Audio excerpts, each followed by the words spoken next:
नमस्कार जी, मैं डॉक्टर प्रतीक सिंह। मैं एक ऑर्थोपेडिक और एक जॉइंट रिप्लेसमेंट सर्जन हूँ। पिछली वीडियो में हमने बात करी थी नी रिप्लेसमेंट सर्जरीज़ की। घुटना कैसे बदलते हैं, क्यों बदलते हैं, सर्जरी के बाद क्या पेशेंट को तकलीफ़ होती है, कैसे हम उसको मैनेज करते हैं, और आज की आधुनिक तकनीक से हम कैसे मरीज को 3 से 4 घंटे के अंदर सर्जरी के बाद चला सकते हैं और उसको जल्दी चलाने के क्या फ़ायदे होते हैं। आज हम बात करेंगे घुटने के दर्द की उन इलाज की जिसमें हम सर्जरी नहीं करते, या कोई छोटी छोटी सर्जरी जिससे हम घुटने के दर्द को मैनेज कर सकते हैं। इसमें 2 चीज़ें आती हैं। पहला, इंजेक्शन थेरेपी, जो हम घुटने में इंजेक्शन लगाते हैं। दूसरा, वो छोटी छोटी सर्जरी जिसको हम रीअलाइनमेंट सर्जरीज कहते हैं। आमतौर पे आपने देखा होगा, जिन लोगों के घुटने घिस जाते हैं उनके पैर घुटने सीधे ना होकर ऐसे बोइंग हो जाती है। इनको भी सीधा करके हम घुटनों के दर्द में काफ़ी रिलीफ दे सकते हैं। कुछ कंडीशंस अगर हैं, जैसे कि अगर सिर्फ घुटने के एक ही हिस्से में घिसावट है और बाकी दोनों कंपार्टमेंट में अगर घिसावट नहीं है, अच्छा है, तो हम रीअलाइनमेंट सर्जरी करके घुटने के वेट बियरिंग को हम ठीक कर सकते हैं। अलाइनमेंट ठीक होने से घुटने का जो वेट बियरिंग है, घिसावट है, वो थोड़ी कम हो जाती है और पेशेंट नी रिप्लेसमेंट सर्जरी को टाल सकता है 2 साल 5 साल, depending upon each and every case. इसमें कोई गारंटी नहीं होती है कि 5 साल ही बचेगा, इंडिविजुअल टू इंडिविजुअल वेरी करता है। इसको हम बोलते हैं रीअलाइनमेंट सर्जरीज। ये कुछ पर्टिकुलर केसेस में की जाती है और इसको मैनेजमेंट जो सर्जरी के बाद का होता है, हम उसको फ्रैक्चर की तरह मानते हैं। फ्रैक्चर यानी कि हम सर्जरी टांग को सीधा करने के लिए थोड़ा सा एक बोन को कट करते हैं, उसको सीधा करते हैं और उसको फिक्स कर देते हैं। और जैसे जैसे वो हड्डी हील करेगी, फ्रैक्चर हील करेगा, हम पेशेंट को चलाना शुरू कर देते हैं। ये एक सर्जरी होती है, इसमें घुटना नहीं बदलना पड़ता, और बट इसका रिहेबिलिटेशन और अपने पाँव पे दोबारा खड़ा होना सर्जरी के, वो थोड़ा डिलेड होता है। और इन्हीं सर्जरी को करने के बहुत तरीके होते हैं। वो एक अलग से बहुत विस्तार वाला टॉपिक है, जिस पे हम वीडियो पे बात नहीं कर सकते। लेकिन हाँ, ये भी सर्जरी है, इनके भी सक्सेसफुल रिजल्ट्स हैं और इनसे भी काफ़ी आराम होता है। और जिन लोगों को पर्टिकुलर इंडिकेशन है, उसमें ये कर सकते हैं। अब बात करते हैं हम उन इंजेक्शन्स की जिनके बारे में लोगों में काफ़ी भ्रांतियाँ हैं, काफ़ी डर है कि घुटने का इंजेक्शन लगाने से घुटना और ख़राब हो जाएगा, या घुटने का इंजेक्शन से कोई फ़ायदा नहीं होता, या घुटने का इंजेक्शन में स्टेरॉयड डाल के पूरे शरीर को ख़राब कर देगा। आज हम इन सब चीज़ों पे डिस्कस करेंगे। तो पहले बात करते हैं कि ये इंजेक्शन थेरेपी होती किन मरीजों के लिए है। क्या हर घुटने के दर्द के लिए हमें इंजेक्शन देना है, या हर घुटने में इंजेक्शन सक्सेसफुल होएगा? तो पहले ये जानना जरूरी है कि घुटने की घिसावट या ऑस्टियोआर्थराइटिस नी की स्टेजेस होती हैं। Stage 1 early, 2, 3, 4। स्टेज 4 जैसा हमने लास्ट टाइम डिस्कस किया था, घुटने में replacement is the best option. Stage 3 थोड़ा डाइसी होता है, इंजेक्शन के रिजल्ट बहुत अच्छे नहीं होते, बट इसमें भी सर्जरी करी जा सकती है और उसके भी रिजल्ट अच्छे हैं। स्टेज 1 और 2 ये अर्ली स्टेजेस होती हैं और इसमें मरीज का डर ज़्यादा होता है। तो आमतौर पे स्टेज 1 और 2 में हम इंजेक्शन थेरेपी दे सकते हैं और उसके रिजल्ट अच्छे ही होते हैं। तो इंजेक्शन्स की ऑप्शन में अगर हम बात करें, तो पहला इंजेक्शन होता है स्टेरॉयड का। स्टेरॉयड जो हम देते हैं, उससे लोगों को डर होता है कि शरीर ख़राब हो जाएगा, ये हो जाएगा। लेकिन स्टेरॉयड हम जो देते हैं वो नसों के थ्रू ब्लड में नहीं देते, ना ही मांस में देते, और ना ही खाने के लिए देते।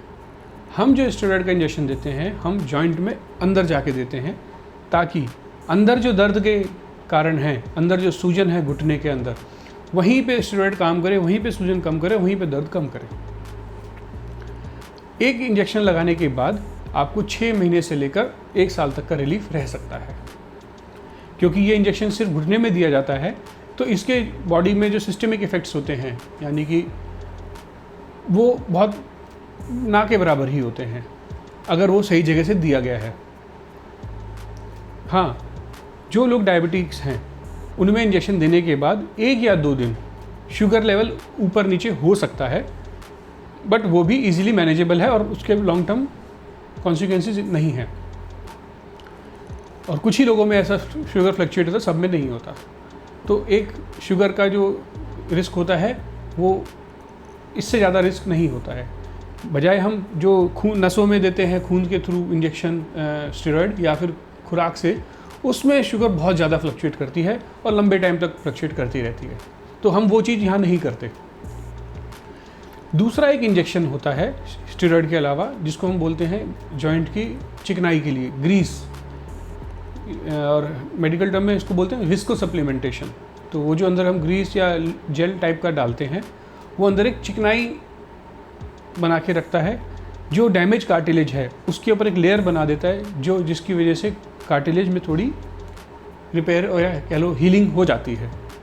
इसका भी जो असर रहता है वो स्टेज 6 महीने से लेकर 1 साल, 1.5 साल, 2 साल कितना भी रह सकता है। ये घुटने को का एक्सरे देख के या पेशेंट को देख के पहले से असेस करना या पहले से प्रेडिक्ट करना पॉसिबल नहीं होता है, लेकिन हाँ आमतौर पे 6 महीने से लेकर 2 साल तक इसका इफेक्ट रह सकता है। और इन इंजेक्शन को हम 1.5 साल बाद, 6 महीने बाद या ज़रूरत पड़ने पर रिपीट भी कर सकते हैं अगर उनसे रिलीफ आता है। स्टेरॉयड इंजेक्शन और ग्रीस इंजेक्शन, इन दोनों का मैक्सिमम ये असर हो सकता है कि आपको इफ़ेक्ट ना आए, कोई डैमेज नहीं होगा।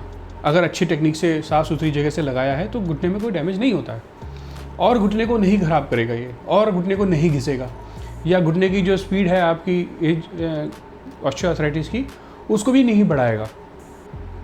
तो इसलिए आमतौर पे अगर ये सुनते हैं कि इंजेक्शन लगाने के बाद घुटना और ख़राब हो गया, इंजेक्शन के बाद घुटना ख़राब नहीं होता।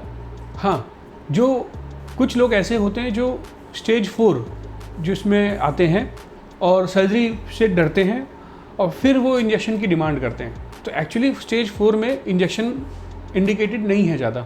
एक हम लगाते हैं जब पेशेंट कहता है कि नहीं सर्जरी नहीं करानी है, कुछ तो रिलीफ करने का कर सकते हैं, तो एक एज ए ट्रायल हम यूज़ कर सकते हैं इंजेक्शन को, लेकिन उससे बहुत फ़ायदा नहीं होता। तो इंजेक्शन लगाते हैं, 2 या 3 दिन बाद उसको फिर दर्द फिर से आ जाता है, तो मरीज़ को लगता है कि दर्द बढ़ गया है और इंजेक्शन की वजह से दर्द बढ़ गया, जबकि ऐसा नहीं होता। वो ऑलरेडी घुटना आपका एंड स्टेज पे था।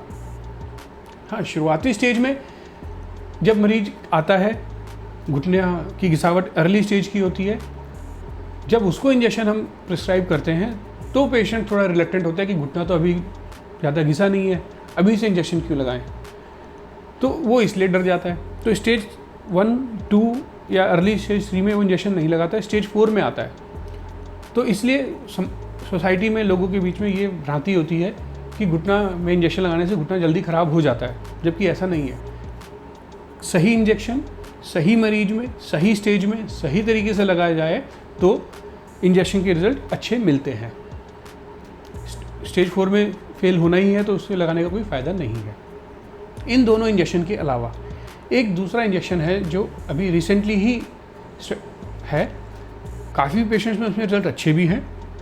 वो स्टेरॉयड भी नहीं है, वो आर्टिफिशियल ग्रीस भी नहीं है, वो बेसिकली हम उसको बोलते हैं ग्रोथ फैक्टर थेरेपी या PRP जिसको बोलते हैं, कि आपका ही ब्लड लेते हैं, उसी में से हम सीरम तैयार करते हैं जो कि प्लेटलेट रिच होता है, या हम उसको ग्रोथ फैक्टर रिच बोलते हैं। ये ग्रोथ फैक्टर या प्लेटलेट फैक्टर्स ये आपकी जॉइंट में जाते हैं, वहाँ पे जो पेन वाले रीजन हैं, जो डैमेज रीजन है, उनकी हीलिंग करते हैं, कंप्लीटली रिकवरी नहीं करते हैं। अगर आपकी कार्टिलेज डैमेज हो चुकी है उसको बिल्कुल नया नहीं बना सकते, हाँ, लेकिन वहाँ पे एक हीलिंग प्रोसेस स्टार्ट कर देते हैं जिसकी वजह से दर्द कम होता है। ये सेफ़ है, आप ही का ब्लड है, आप ही के 10 ml 8 ml के करीब ब्लड लेते हैं, प्रोसेस करते हैं, 2.5 से 3 ml सीरम निकालते हैं और उसको ब्लड में डाल देते हैं, आपके जॉइंट में इंजेक्ट कर देते हैं। इसका कोई साइड इफ़ेक्ट नहीं है क्योंकि आपके खुद का है, फॉरेन मटेरियल नहीं है। और इसकी बट हाँ, इसमें मल्टीपल सिटिंग्स लगती हैं, 3 इंजेक्शन आमतौर पे लगते हैं और किसी किसी में चौथा भी लगाना पड़ता है। और इसका इफ़ेक्ट जो स्टेरॉयड में तुरंत आता है 2-4 दिन में, हफ्ते में, इसमें वो 2 से 3 महीने के बाद आता है। तो इंजेक्शन का अगर हम देखें, स्टेरॉयड इंजेक्शन हो, ग्रोथ फैक्टर हो, या ग्रीस या लुब्रिकेशन विस्को सप्लीमेंटेशन हो, कोई भी इंजेक्शन हो, ये फर्दर नी को डैमेज नहीं करते, बॉडी में बहुत ज़्यादा साइड इफ़ेक्ट नहीं लाते। जिनको अफेक्ट आता है अर्ली स्टेज में लग जाए टाइम पे अच्छे से, उनमें बहुत अच्छा रिलीफ देता है। और स्टेज 4 में देते हैं तो इनका फेल होना लाजमी है। तो अच्छे से इंजेक्शन दिया जाए, अच्छी टाइम पे दिया जाए और मरीज को समझा के दिया जाए, तो expectations from the therapy and results. उम्मीद है इन दोनों वीडियो से आपको घुटने के दर्द और उनके इलाज के बारे में काफ़ी जानकारी मिल गई होगी, नॉलेज अपडेट हो गई होगी और आपके डाउट्स क्लियर हो गए होंगे। अगर फिर भी आपको कोई डाउट है, आप पर्सनली मिलना चाहते हैं, तो आयरीन हॉस्पिटल में आके हमसे मिल सकते हैं, अपॉइंटमेंट ले सकते हैं। आपके सारे डाउट करने के लिए हम यहाँ पे बैठे हैं। धन्यवाद।